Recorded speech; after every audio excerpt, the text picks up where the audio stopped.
Abaya Hawa, Ishaya Hawasay, ang may likha ng ating buhay. Abaya Hawa. Bawakwar tawab abaya hawa. Bawakwar tawab abaya hawa. Kalhalal hawad abaya hawa alhayam. Kalhalal hawad abaya hawa alhayam. Bahasa masyayak yahawashay. Bahasa masyayak yahawashay. Bahasam raw kakadas. Bahasa makadas.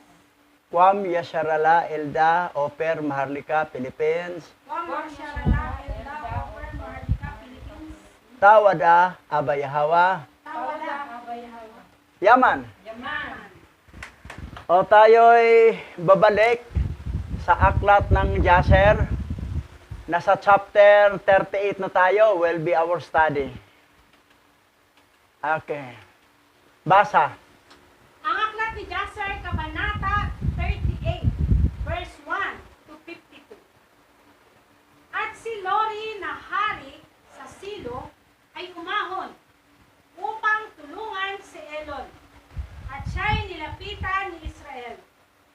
Nang ilabas ni Israel ang kaniyang busog na nasa kaniyang kamay. At tinamaan ng palaso si Lori na naging dahilan ng kanyang kamatayan. At nang si Lori na hari ng Silo ay namatay, ang apat na natitirang hari ay tumakas mula sa kanilang posisyon kasama ng iba pang mga kapitan. At sila ay nagsikap na umatras na nagsasabi, wala na tayong lakas sa mga Hebreo. Pagkatapos nilang napatay ang tatlong hari at ang kanilang mga kapitan na higit na makapangyarihan kaysa sa atin. At nang makita ng mga anak ni Israel na ang natitirang mga hari ay nagsialis sa kanilang posisyon, kanilang hinabol sila. At si Israel ay dumating din mula sa buntong ng Sikem, mula sa dako na kaniyang kinatatayuan. At sila'y sumunod sa mga hari. At kanilang nilapitan sila kasama ng kanilang mga lingkod. Actually, si Israel, no? May edad na yan, mga 100 plus ng edad. Pero mahusay talaga siya sa sa pana, sa busog. Tamaan ng hari. Patay. So, ganun katindi si Israel. Sa espadahan, yung mga anak niya, kasi mga bata pa eh. Pero sa kanya, tira lang, pana lang eh. Pinapana niya. At matamaan sa palaso, isang tama lang. Diretso, bullseye. Patay. Ganun katindi si Israel eh. Ngayon, tuloy tayo. Basa. At ang mga hari, at ang mga kapitan, at ang nalabi sa kanilang mga upo, nang makitang ang mga anak ni Israel ay lumalapit sa kanila, ay natakot sa kanilang buhay, at nagsitakas hanggang sa marating nila ang bayan ng Chazal. At ang mga anak ni Israel ay hinabol sila hanggang sa pintuang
Biro mo 4 na haring natira, pero sino nakapatay? Si Israel. Isang palaso lang sa bawat isa. Matamaan, patay. Ganon katindi si Israel. Pero 100 plus na ang edad niyan. Sa espadahan nga, mga anak na ang bumabanat sa espadahan. Pero pagdating sa distansyahan, panaan, si Israel nang bahala doon. 4 na hari, patay. Sa isang hari, isang palaso. Ganon katindi. Tuloy. At nang makita ng mga anak ni Israel na ang lahat ng mga hari ay patay na, at sila ay nagpatuloy sa pakikipaglaban sa mga hukbo ng mga hari sa tapat ng pintuang bayan ng Chazar, at kanilang napatay ang humigit kumulang 400 sa kanilang mga tauhan. At 3 lalaki sa mga likod ni Israel ay nabuwal sa pagbabaka na iyon. At nang makita ni Huda na ang 3 sa kaniyang mga lingkod ay namatay, siya'y nalungkot na mainam, at ang kaniyang galit ay nagningas sa loob niya laban sa mga Amoreo. So, namatayan din sila ng 3. Yung mga tauhan nila ni Israel. So, nagningas ang galit ni Huda. So, ganun katindi, oh. Ngayon, diretso. At ang lahat ng mga lalaki na nalabi sa mga hukbo ng mga hari ay natakot na mainam sa kanilang buhay. At sila ay nagsitakbuhan at sinira ang pintuang bayan ng mga kuta ng bayan ng Chazar. At silang lahat ay pumasok sa bayan para sa kanilang kaligtasan. At sila ay nagtago ng kanilang sarili sa gitna ng lungsod ng Chazar, sapagkat ang lungsod ng Chazar ay napakalaki at malawak. At nang ang lahat ng mga hukbong ito ay makapasok sa lungsod, at ang mga anak ni Israel ay hindi pa nakapasok sa lungsod. So, ang lungsod ng Kasar, malaki. So, yung mga taga-Kasar, patay ng hari nila, talagang pumasok sa loob dahil takot silang mamatay din. Pero ang mga anak ng Israel hindi pa nakapasok. Naghanap pa ng daan para makapasok sila sa lungsod ng Kasar. Ngayon, anong kasunod nangyari? At 4 na makapangyarihang lalaki na may karanasan sa pakikipagdigma ay lumabas sa lungsod at tumayo sa pasukan ng lungsod na may mga bunot na tabak at mga sibat sa kanilang mga kamay. At inilagay nila ang kanilang sarili sa tapat ng mga anak ni Israel, at hindi nila pinahintulutang pumasok sa lungsod. At si Neftali ay tumakbo at pumagitna sa kanila, at sinugatan ng kaniyang tabak ang 2 sa kanila, at pinutol ang kanilang mga ulo sa isang hampas. At siya ay lumingon sa iba pang 2, at masdan, sila ay tumakas, at kanyang hinabol sila. Inabutan sila, sinaktan sila, at pinatay sila ni Neftali. At ang mga anak ni Israel ay nagsiparoon sa bayan, at nakita, at narito, may isa pang kuta sa bayan, at kanilang hinanap ang pintuang bayan ng kuta, at hindi nasumpukan. At si Huda ay lumukso sa tuktok ng kuta, at si Simeon at si Levi ay sumunod sa kaniya, at silang 3 ay bumaba mula sa kuta patungo sa bayan. So, mayroong 3 magagaling. Pero ang katapat nila, si Naphtali lang pala. Isang hampas ni Naphtali, putol ang ulo eh. So, ganun katindi yung grand lolo ni Pastor Buddy. Galing ni Naphtali oh. Ngayon, tuloy tayo. At pinatay ni Simeon at ni Levi ang lahat ng lalaki na tumakbo para sa kaligtasan sa kanilang lungsod. At gayon din, ang mga naninirahan sa lungsod, kasama ang kanilang mga asawa at maliliit na bata. At kanilang pinatay sa talim ng espada. At ang mga hiyawan ng lungsod ay umakyat sa langit. At si Dan at si Naphtali ay lumukso sa kuta upang makita kung ano ang naging sanhi ng ingay ng panagoy. Sapagkat ang mga anak ni Israel ay nabalisa tungkol sa kanilang mga kapatid. At kanilang narinig ang mga tumatahan sa bayan na nagsasalita ng may pagtangis at mga pagsusumamo na nagsasabi, kunin ninyo ang lahat ng aming tinatangkilik sa bayan at yumaon kayo. Huwag lang ninyo kaming patayin.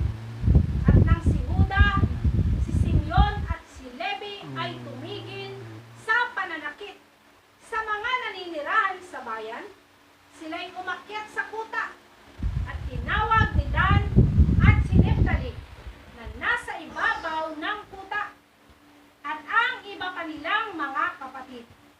At ipinaalam sa kanila ni Simeon at ni Levi ang pasukan sa bayan. At ang lahat ng mga anak ni Israel ay naparoon upang kunin ang samsam. Okay. Pansinin natin itong dito ha.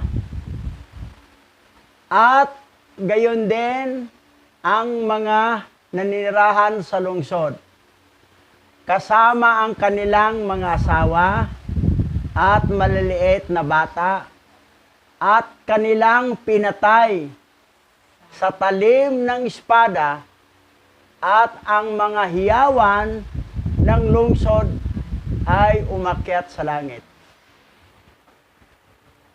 Pinatay sa mga anak ni Israel, lalaki, husband, asawa, babae, at mga maliliit. Pinatay nila. Ngayon, madaanan natin yung Torah na sinabi, thou shall not kill. Kung hindi ba sila matatamaan doon. At ang Israel at saka yung Islam, halos parihag mga karakter. Talagang patayan talaga. Ubusan ng lahi. Binati ko sa mga Christian na bakit ganon? Nasa tama ba sila? Mamamatay tao sila eh. Okay, dito natin mamalaman kung sino talaga ang tama, kung sino ang mali. Dito natin malalaman biblically kung sino ang tama.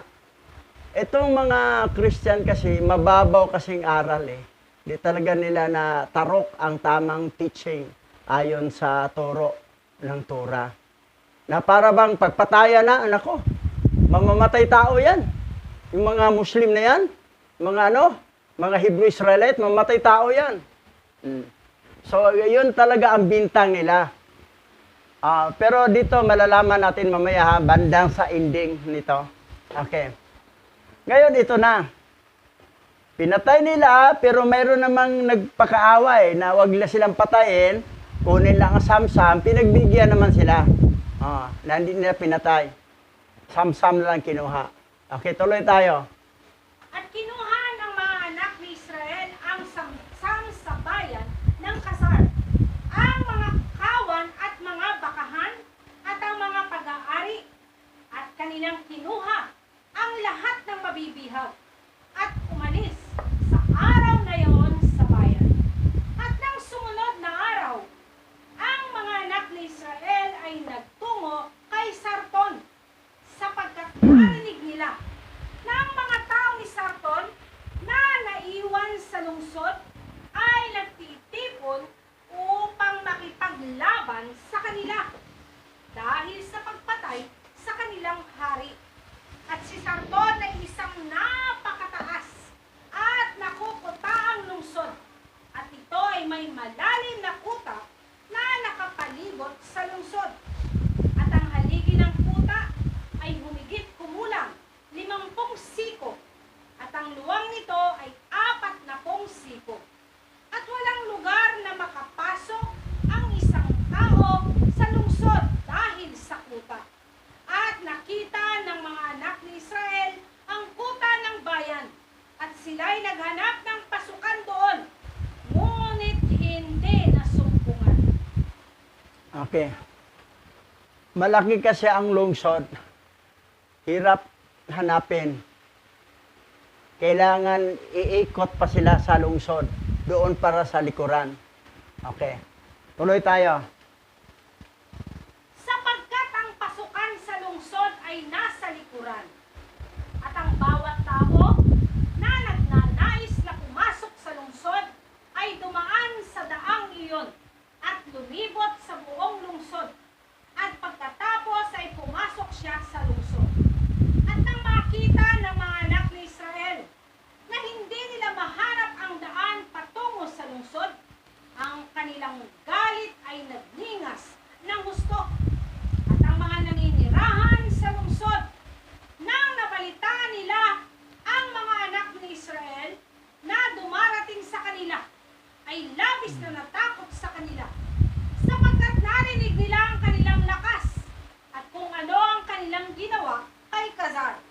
At ang mga naninirahan sa lungsod ng Sarton ay hindi makalabas at tungo sa mga anak ni Israel, sapagkat pagkatapos na magtipon sa lungsod upang lumaban sa kanila, baka sa gayon ay makapasok sila sa lungsod. Ngunit nang makita nilang sila ay patungo sa kanila, sila ay labis na natakot sa kanila, sapagkat narinig nila ang kanilang lakas at kung ano ang kanilang ginawa kay Kazar. Oh, ayan. Talagang nakaano na ang mga anak ni Israel. Ngayon, ano sunod mangyari?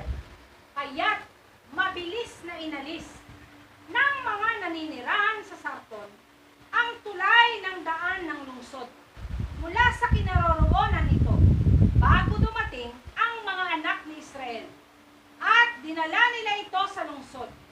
At ang mga anak ni Israel ay nagsiparoon at hinanap ang daan patungo sa bayan at hindi nasumpungan. At ang mga nananaan sa bayan ay nagsiahon sa taluktok ng kuta. At nakita at narito, ang mga anak ni Israel ay naghahanap ng pasukan sa bayan. At ang mga nananaan sa bayan ay nagsalita ng kalapastanganan sa mga anak ni Israel mula sa taluktok ng kuta. At kanilang isinumpa sila. At narinig ng mga anak ni Israel ang mga kakutyaan. At sila ay nangagalit na mainam. At ang kanilang galit ay nag-alab sa loob nila. At ang mga anak ni Israel ay nagalit sa kanila. At silang lahat ay bumangon at lumukso sa ibabaw ng kuta sa lakas ng kanilang lakas. At sa pamamagitan ng kanilang lakas ay lumampas sa 40 siko ang luwang ng kuta. Biro mo ha, yung tulay papasok sa lungsod, inalis. So hirap makapasok yung mga anak ni Israel. Pero doon sila sa kuta, tumalon sila, lumampas pa, sa lakas silang magtalon. Malalakas talaga sila eh. No. Sa sunod Sabat, makikita natin yung hitsura ng mga Hebrew Israelite, yung mga Amorites, Canaanites, makikita natin yung mga hitsura nila. At ano ng bansa sila ngayon. Okay, sa sunod Sabat yon. Okay, tuloy. At nang sila'y makalampas sa kuta, sila'y nagsitayo sa ilalim ng kuta ng bayan. At kanilang nasumpungan ang lahat ng mga pintuang bayan ng lungsod na nababakuran ng mga bakal na pinto. At ang mga anak ni Israel ay nagsilapit upang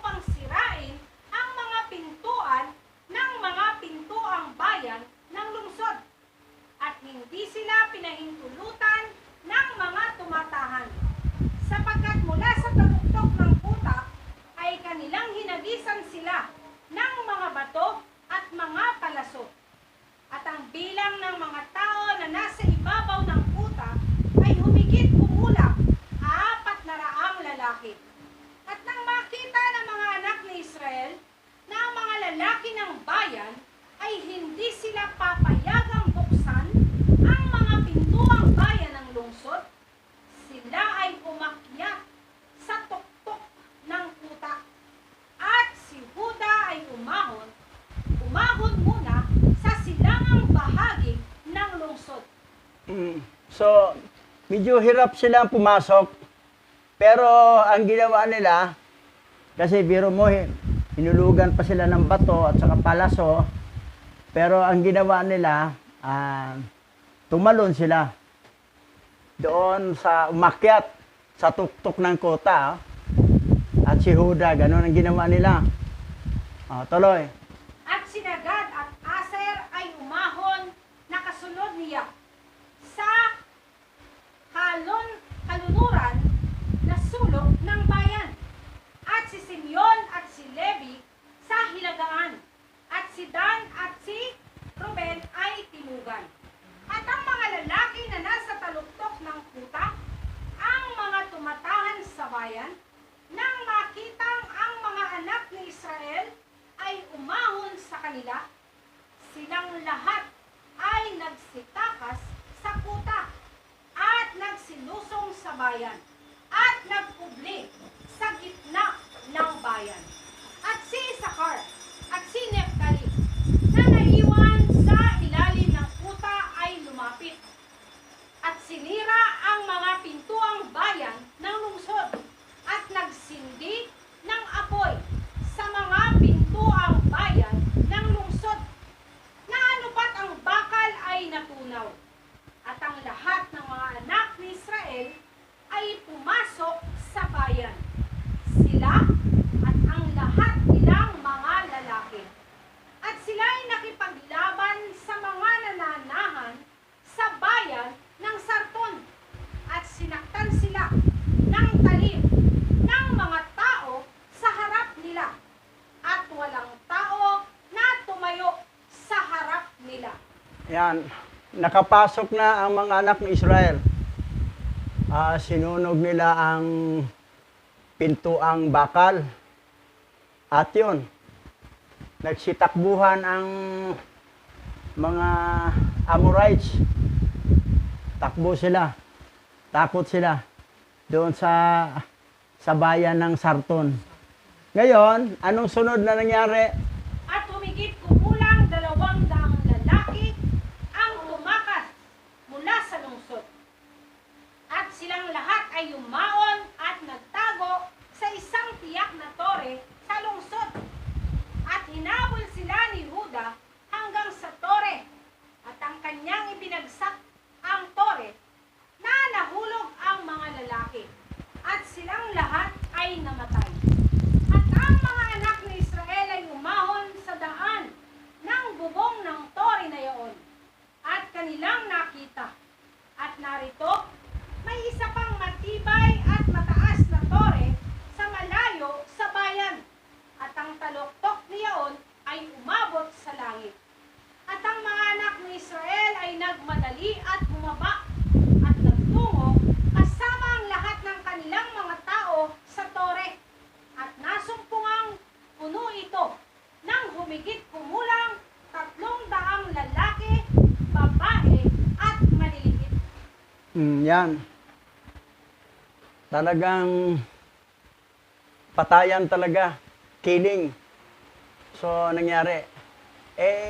Silang unang lumusob Ay ngayon, natalo sila, nilusob ng bawat bayan. Sila naman natakot. Biro mo sa dami nila, pero silang naubos.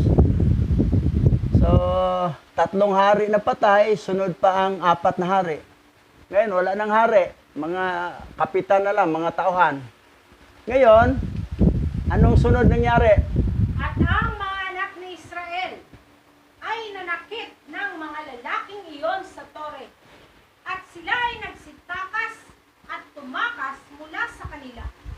At hinabol sila ni Simeon at ni Levi nang lumabas sa kanila ang 12 makapangyarihan at matapang na lalaki mula sa dakong kanilang pinagkublihan.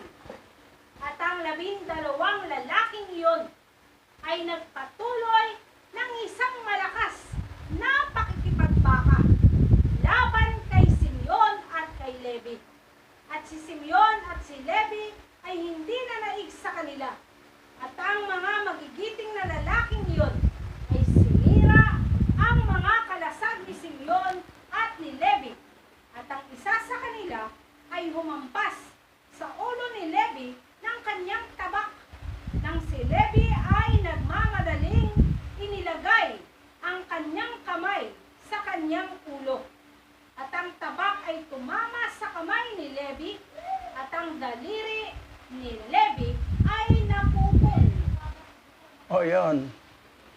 May 12 lalaking magagaling sa digmaan. Medyo hirap sila mga anak ni Israel. So, hirap talaga pag wala ng kalasag Kasi yun ang pang-cover sa'yo ngayon, tinira ang ulo ni Levi.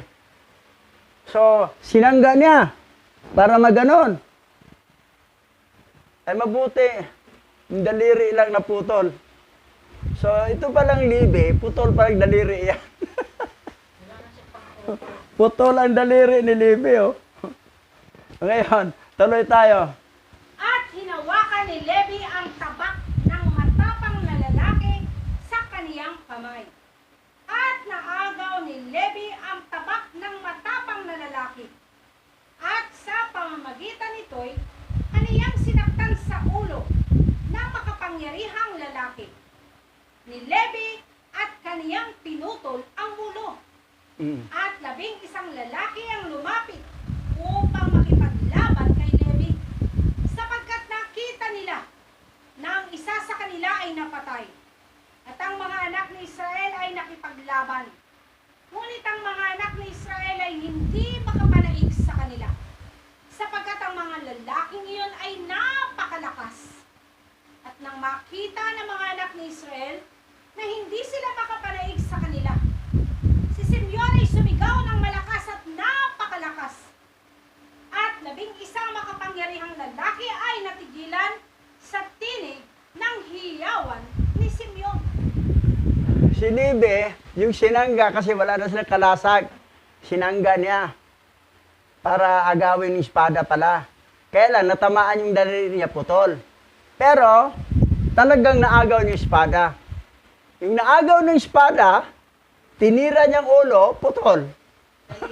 Putol din ang ulo. Putol ang daliri ni Levi, pero ang kalaban niya, na nagputol sa kanyang daliri, putol din ulo. Ngayon, matindi kasi ito. Ngayon, 11 na lang, namatay na isa. 12 yun Hindi na kaya matalo yung 11, magagaling, malalakas So, ang ginawa naman ni Simeon, sumisigaw ng malakas. Sumisigaw. Yung sumisigaw, medyo tumigil sila sa pag-atake. Teknik pala yun ni Simeon sumisigaw siya. Ngayon, anong sunod nangyari? Basa. At nakilala ni Juda sa malayo ang tinig ng hiyawan ni Simeon. At si Neptali at si Juda ay tumakbo na dala ang kanilang mga kalasag kay Simeon at kay Levi. At nasumpungan silang nakikipaglaban sa mga makapangyarihang lalaking yaon na hindi sila makapanaig sa kanila habang ang kanilang mga kalasag ay nasira. At nakita ni Neptali na ang mga kalasag ni Simeon at ni Levi ay nasira, at siya'y kumuha ng 2 kalasag sa kaniyang mga lingkod at dinala kay Simeon at kay Levi. At si Simeon, si Levi at si Juda ay nakipaglaban sa araw na iyon. Silang tatlo laban sa 11 makapangyarihang lalaki hanggang sa paglubog ng araw. Ngunit hindi sila makapanaig sa kanila. At ito ay sinabi kay Israel. At siya ay labis na nalungkot. At siya ay nanalangin sa Yahawa. At siya at si Neptali na kanyang anak ay humayo laban sa makapangyarihang mga lalaking ito. biro mo ha, 11 na lang na makapangyarihang lalaki. Mga Amorites yun. Ngayon, 3 na sila. Nidagdag na si Huda, si Juda, Levi, Simeon. At may kalasag na sila. Labanan hanggang gabi. Di pa rin nila natalo.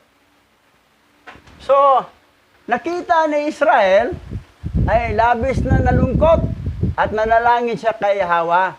Kasama si Naphtali, nanalangin sila na mailigtas naman sa kaaway nito. Matitindi itong kaaway nito eh.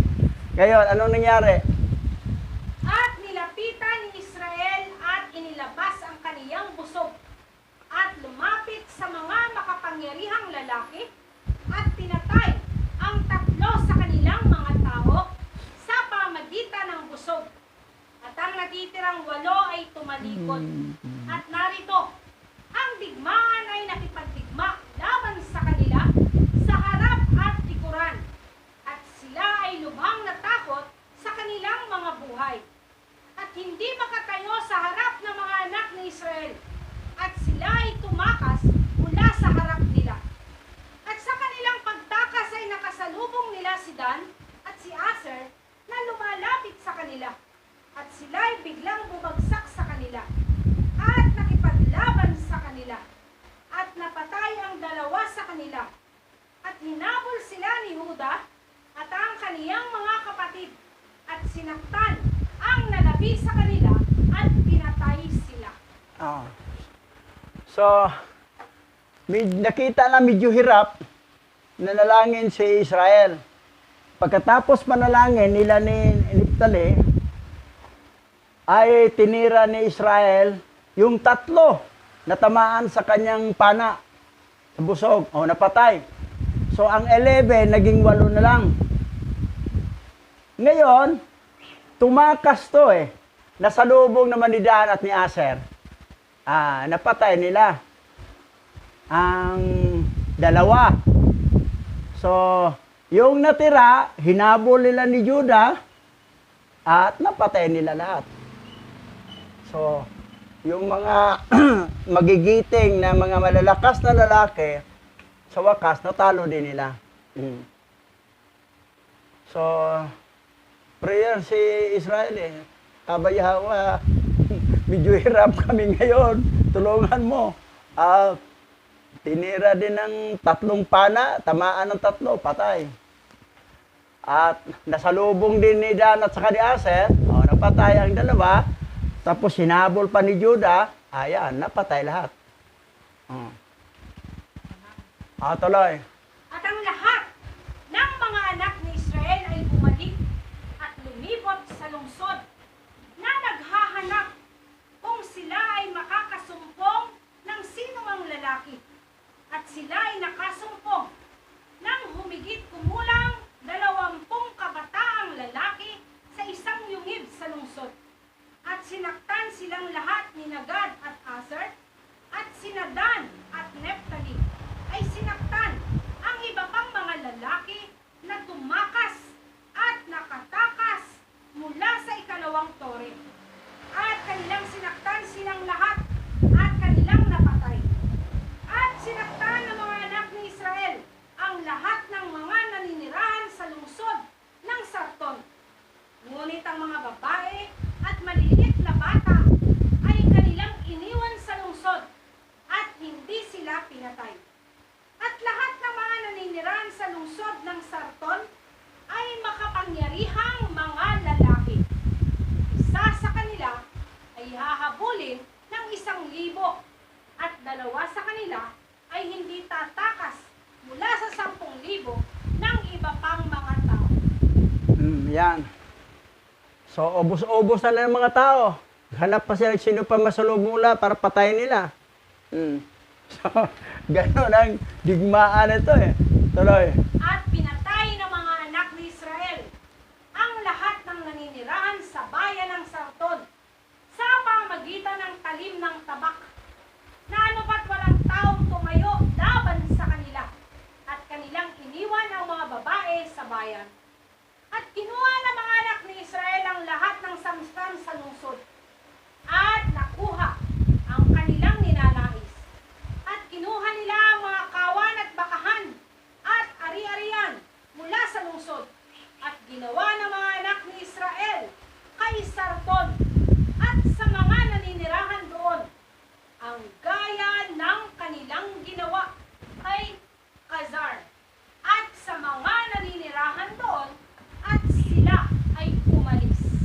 Yan.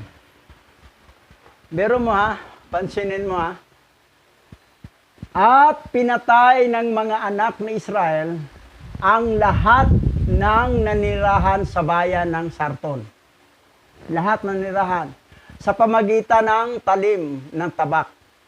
Na ano pat, walang taong tumayo laban sa kanila. At kanilang iniwan ang mga babae ng bayan. Yung mga babae lang. Pero lahat, pinatay nila. Ngayon, tapos, kinuha pa ng mga samsam. Ngayon, ang question dito, nasa tama ba ang ginawa ng mga Israelita? Kung tayo ay pupunta sa Torah, sa Exodo chapter 20, verse 13, nakalagay sa Torah, Exodo 20:13, thou shall not kill. Sa Tagalog, huwag kang papatay. Kung ito ay tama, mali yung ginawa ng mga taga-Israel. Pero mali ang pagsalin ng translation is wrong. The translation is mali ito. Mali. Ano ba ang tama? Basa ang tama. Exodus chapter 20, verse 13. Huwag kang pumatay. English. You shall not murder. So, ito yung nakalagay sa original Paleo-Hebrew. You shall not murder. Isa ito sa utos na nasa Torah. You shall not murder. Hindi na you shall not kill. Hindi kill. Mag-iba ang kill at mag-iba ang murder. So, tandaan natin, alaa, tara, tasak. Ibig sabihin, you shall not murder. Ngayon, ang tanong, pansinin mo ang King James 16:11. 16:11 King James, Thou shall not kill. Mali. Hindi ito ang nakasulat sa original Hindi kill murder. Sa NIV version, New International Version, anong nakalagay? You shall not murder. Mas tama pa ang NIV. Tama pa ang NIV. Pero ang lahat na version, mali. NIV tama. You shall not murder. Kasi yan naman talagang nakasulat sa original You shall not murder. Sa Tagalog, huwag kang pumatay. Huwag kang pumatay. Hindi talaga pwede tayong pumatay. Pero, hindi pwedeng ganito rin, na huwag kang papatay. Mali. Huwag kang papatay. Halimbawa, yung manok mo, papatayin mo, kasi karnihin mo, lutuin mo. Kung ito ang tama, mali.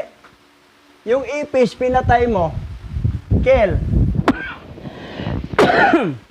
Mali, hindi talaga thou shall not kill. Ano ba ang kaiba sa murder? Ang murder kasi, ito ang tawag nito Ito ang murder,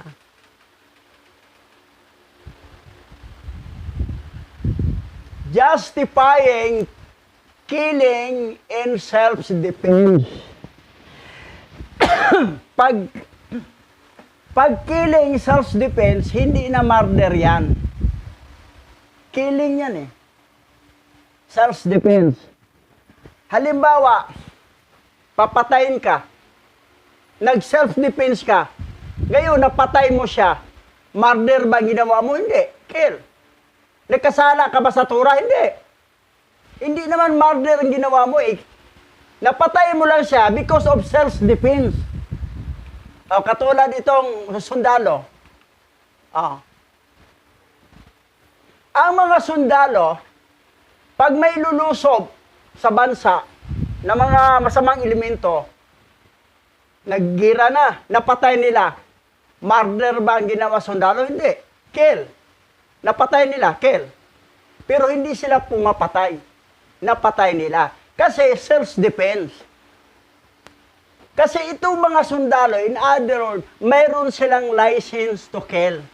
Pero wala silang license to murder. Kasi ang murder, kasalanan talaga. Wag, thou shall not murder or you shall not murder. Ngayon, bakit ginawa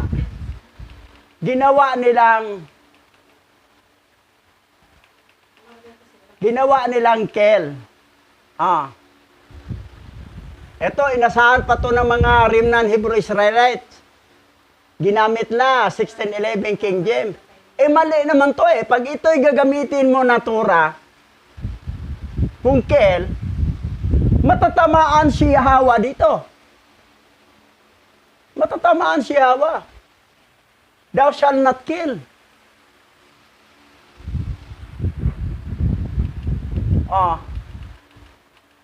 Ilan bang napatay ni Hawa sa panahon ng baha? Di ba ang daming napatay niya? Ni Hawa? Pamilya lang ni Noah ang natira? Kung thou shall not kill, di natamaan si Hawa. Sa batas din niya, na Torah. Dahil hindi naman talaga thou shall not kill, thou shall not murder. Kasi, bakit? May karapatan si Hawa pumatay sa mga nilikha niya. Sabi niya, nahabag ako sa nais kong kahabagan at naawa ako sa nais kong kawaan. Tulad nito, baha sa Pilipinas, may nangamatay. Pwede ba natin nagkasala si Hawa, pumapatay siya? Hindi naman murder ang ginawa ni Hawa, killing. Katulad ng pinatay mo ang aso, pinatay mo ang mga ipis, pinatay mo ang manok kasi lulutuin mo. Hindi yan murder. Killing yan. Pag killing, you are right to kill. Pero sa murder, wala tayong right sa murder. Ang ginawa ng mga Hebrew Israelite, killing. Hindi murder. Pero ang kalaban nila, yun ang murder. Nagsimula yun sa anak ni Israel na si Dina eh. Yung gera na yan. Kay Dina nagsimula yun eh. Na kinuha ni Shechem si Dina sa pilitan. Siyempre si Simeon si Levi nagalit. Pakikiapid ang nangyari. Bawal sipingan sa babae hanggat hindi nakasal, walang basbas. Self-defense ang ginawa para maano ang karangalan. Ano nangyari? Napatay nila simula. Ito namang ibang mga hari, nais nilang puntahan si Israel. Mga anak niya, patayin. Sila ang murder kasi sila ang may planong masama eh. Ang ginawa ng mga anak ni Israel, self-defense lang. Killing lang ginawa nila, hindi sila murder. Ngayon, nilusob sila. Ngayon, nagbanata na. Naubos sila hanggang pinuntahan na ng mga anak ni Israel ang bawat lungsod. Pinapatay na lahat. Ang ginawa ng anak ni Israel ay killing. Hindi murder. So, nasa tama, hindi sila matatamaan sa Torah na thou shall not murder. Pati si Hawa. Pero bakit? Bakit gusto nila yung mga nagtra-translate murder? Killing, kill. Bakit ito ang gusto nila? Gimali na pag-translate, thou shall not kill. Para matamaan si Hawa. Kasi ang ginawa ni Hawa, killing. hindi murder. Anong reason ng mga Church of Satan? Yung alahayam nyo, mamamatay tao. Ilang taong pinatay niya sa baha? Sa mga lindol, sa bagyo. Oh, si Satanas, ilan lang pinatay. Pero ang inyong Yahawa, ang daming pinatay. Kung ito basihan, thou shall not kill. Killing. Kaya ginagayla ng kill para magmukhang makasalanan si Yahawa. Pero hindi nga ang tama. Ang tama talaga ay murder. Si Yahawa, pinatay niya yon dahil may reason. Ikaw, napatay mo isang tao dahil may reason. Nag-self-defense ka.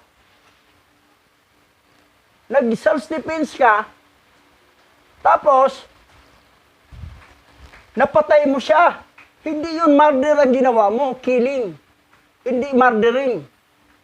Yung taong pumapatay sa'yo, yan ang murder siya. Kasi gusto kanyang patay yung mga mamamatay tao. Murderer yan. Ang nag-self-defense, killing lang.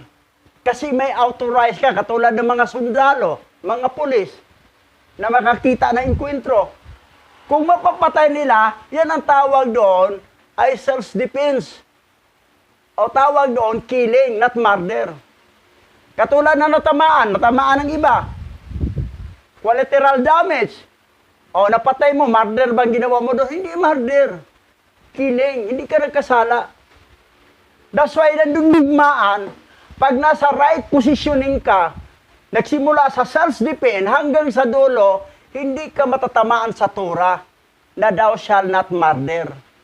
Kasi yan mo talagang original, thou shall not murder o you will not murder. Hindi yung thou shall not kill. Ito ang nakalagay sa original. Medyo tumama pa nga ang NIV. NIV, yes. You shall not murder. So, yun ang nangyari. Ngayon, anong rason? Yan. Self-defense. Yung mga sundalo, ilang napatayan? Nagkasala ba sila sa Torah? Hindi. Kasi self-defense sila. Killing ang ginawa nila for self-defense. Hindi sila murderer. Ang kalaban nila ang murderer. Yan natin makilala. Ano ang pagkakaiba? What is the differentiate between killing and murdering? Ang nakalagay sa Torah, thou shall not murder. Hindi thou shall not kill. Yan. Ngayon, pansinin natin. Bakit nangyari yan? Eto, basa. Ang aklat ni Jasher, Kabanata 30, verse 1 to 3. At si Jacob ay humayo na nagpatuloy sa kanyang daan, patungong Haran. At siya ay nakarating hanggang sa bundok ng Morea. At siya ay nanatili doon buong gabi, malapit sa lungsod ng Luz. At ang Yahawa ay nagpakita doon kay Jacob ng gabing yaon. At sinabi niya sa kaniya, ako ang Yahawa lahayam ni Abraham, at ang alahayam ni Isaac na iyong ama. Ang lupain na iyong hinihigaan ay ibibigay ko sa iyo at sa iyong binhi. Ang promise ni Yahawa kay Jacob, nga naging Israel, sabi niya, ang lupain na iyong hinihigaan ay ibibigay ko sa iyo at sa iyong binhi. Yun yung gera. Paano nila maangkin yan kung walang girang mangyari? Para sila na, ang bansang Kanaan ay naging bansang Israel. Ang nakatira sa Kanaan ay mga Canaanites, yung mga Amorites, sila yon. Gira talaga. Kasi promise na ni Yahweh ibibigay sa kanya at sa kanyang binhi. Di may gera. Anong ginawa ng Israel? Daming pinatay nila. Nasa tamang posisyonin sila. Kilig ang ginawa nila, hindi murder. Ngayon, naintindihan ko na sa Mindanao, may nabuo dong grupo, MILF, at saka may freedom fighter. Kasi ang ilang objective na ang Mindanao ay maging Muslim country. Hindi magpasakop sa Pilipinas kasi ang Pilipinas na muno ay corrupt, Christian. At alam nila ang Christian ay kulto. Mas tama pa silang mga Muslim. Parang katulad sa ginawa ng Israel. Eh, ang mga Christian sabi na, itong mga Muslim, mga mamamatay tao yan. Hindi lang yung natarok na hindi nyo naunawaan na kung tuusin, tama sila. Killing ang ginawa nila, hindi murderer. Mas murder pa ang ginawa tong mga Christian. Ngayon, tuloy. At masdan mo, ako ay sumasa iyo at iingatan kita saan ka man pumaroon. At aking pararamihin ang iyong mga binhi na gaya ng mga bituin sa langit. At aking ipapabagsak ang lahat ng iyong mga kaaway sa harap mo. At kapag nakipagdigma sila sa iyo, ay hindi ka nila mananaig. At ibabalik kita sa lupaing ito ng may kagalakan, kasama ang mga anak mo at may malaking kayamanan. At nagising si Jacob sa kaniyang pagkakatulog at siya'y nagalak na mainam sa pangitain na kaniyang nakita. Nangako si Jacob ng ganito, O Yahweh, kung ako'y sasamahan ninyo at iingatan sa paglalakbay na ito at makakabalik na muli sa bahay ng aking ama, sasambahin kayo sa lugar na ito na pinagtayuan ko ng batong inaalaalang ito at ibabalik ko sa inyo ang ikasampung bahagi ng lahat ng ipinagkaloob ninyo sa akin. At tinawag niyang Betel ang lugar na iyon na dati tinatawag na Luz. Pansinin mo ito. At aking pararamihin ang iyong mga binhi na gaya ng mga bituin sa langit. At aking ipababagsak ang lahat ng iyong mga kaaway sa harapan mo. Di ba, Gira? Puro talo. May mga galing ng 12, napatay ng isa, 3 napatay ni Israel, tapos napatay naman ni nasalubong ni Gad at ni Aser, tapos hinabol ni Judah, napatay lahat. Kasi promise ni Yahweh yan na aking ipapabagsak ang lahat ng iyong mga kaaway sa harapan mo. Na yung ginawa nila ay may basbas yun ni Yahweh. That's why nandoon yung protection. Yung mutik ng hirap na hirap sila, nanalangin si Israel kay Yahweh na tulungan sila at yun. Mali ba ang ginawa nila? Tama.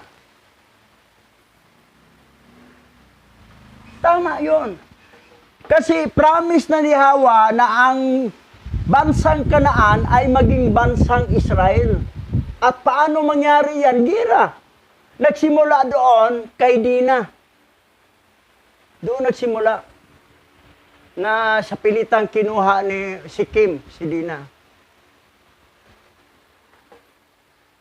So, ang karakter ng Hebrew-Israelite at saka Islam, Muslim, halos pareho.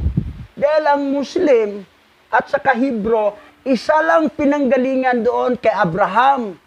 Yung anak ni Abraham kay Hagar, si Ismael, sila yung mga Muslim country, Arab country. Ito naman si Israel, si Jacob, yun namang Israelite. Pareho. Killer, pero not murderer. Ang nakalagay sa Torah, thou shalt not murder. Hindi sila murderer. Killer lang. Ang kasalanan, yung pag-murder. Kasi ang murder, pumapatay ka na walang reason. Talagang mamamatay tao ang murderer. Pero ang killer ay self-defense. Tulad ng mga sundalo. Tulad ng pagdipinsa mo sa sarili. Sila ang unang nilusob eh. So yan ang nangyayari. That's why dati, nasa Christian pa ako, hindi ko naintindihan yung ginawa ng mga Muslim sa Mindanao. Yung mga grupo ng Eminilip, Freedom Fighter. Ngayon, naintindihan ko na. Kasi yun. Dahil para ang Mindanao ay maging Muslim country. Dahil ito naman talaga, napasok lang ang Christianity dahil kay Magellan. Nauna ang Muslim dito eh. May nahalo lang dito mga Hebrew-Israelite. So hanggang dito lang tayo. Tayo po ay dadako sa panalangin. Tayo po ay manalangin. Aming Aba Yahweh Alahayam, marami pong salamat sa mga salita mo na amin pong tinalakay sa araw na ito. Marami pong salamat sa mga kaalaman na patuloy naming nasisiyasat mula sa iyong mga salita. Tunay nga na ang iyong mga salita ay tapat at totoo. Ang mga salita mo ang nagbibigay sa amin ng tunay na kaunawaan tungkol sa tunay na pagkakilala sa iyo. Nais ng aming mga puso na makilala ka namin, makilala ka pa namin ng lubusan. Sa pamagitan ng patuloy na pagsisiyasat namin ng iyong mga salita, patuloy na pag-aaral ng iyong mga salita. Ang iyong mga salita ay matanim sa pinakamatabang bahagi ng aming mga puso. At ito ay maipamuhay namin ng naaayon sa iyong kalooban. Maraming salamat sa iyo, Aba Yahweh. Tunay nga na ikaw lamang ang aming pinapapurihan at pinapasalamatan, dinadakila at niluluwalhati sa makapangyarihang pangalan ni Yahweh Shai. Yaman.